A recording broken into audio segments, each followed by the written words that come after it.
Flammes, c'est un projet qui est dans la lignée de ce qu'a fait l'armée de terre, de transmettre la flamme. C'est ce parcours de Verdun à Paris. Et nous, on a décidé de le démultiplier en province et dans notre département, la Haute-Savoie.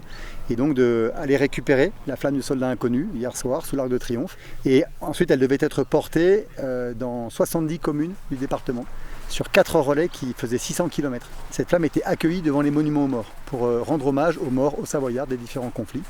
Et donc faire de cette journée des combattants une journée vraiment ancrée dans la mémoire du centenaire de l'installation du soldat inconnu sous l'Arc de Triomphe. Malheureusement, avec le confinement, on n'a pas pu faire le relais de 600 km. Donc symboliquement, on a décidé de monter au plateau d'Eyglières par 4 itinéraires, des 4 coins du plateau si on veut, qui symbolisent cette montée au plateau d'Eyglières de la résistance en 1944.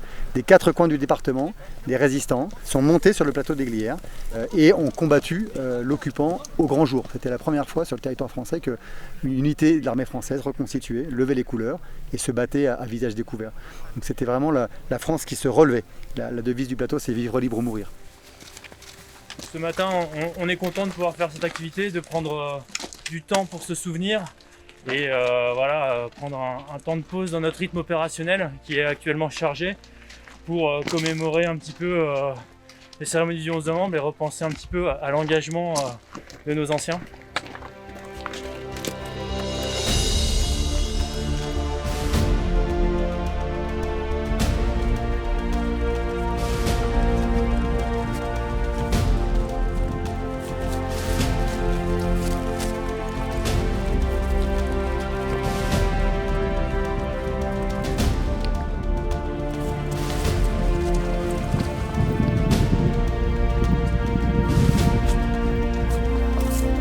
Il y a beaucoup de symboles dans ce relais, pour plein de raisons. Le premier, c'est qu'on a couru sur le chemin des résistants d'Eyglières au lieu du maquis pendant la Deuxième Guerre mondiale, symbole de la résistance de toute une région, de tout un peuple. Puis il y a cette flamme du soldat inconnu que nous sommes allés chercher hier soir à Paris, qui représente tous les soldats disparus, blessés, mais aussi tous les citoyens qui sont battus pour notre liberté. Et en cette veille de 11 novembre, armistice de la Première Guerre mondiale, c'est chargé d'émotions. Nous arrivons sur ce monument qui est très très important pour nous.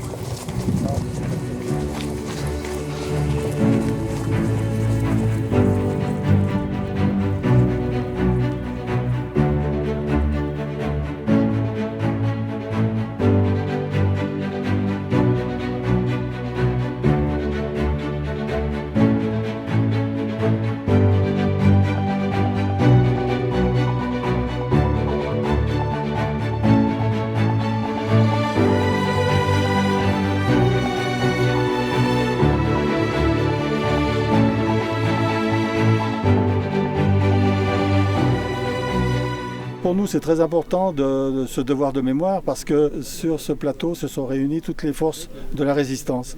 Et on se rend bien compte qu'aujourd'hui, dans une société qui est souvent morcelée, qui est souvent déchirée, eh bien, l'image d'Eyglières, qui était une idée de rassemblement, est vraiment quelque chose qu'on doit faire vivre. Et c'est pour ça que c'est quelque chose de très important pour nous, parce que c'est l'image d'une société qui se ressoude sur un idéal.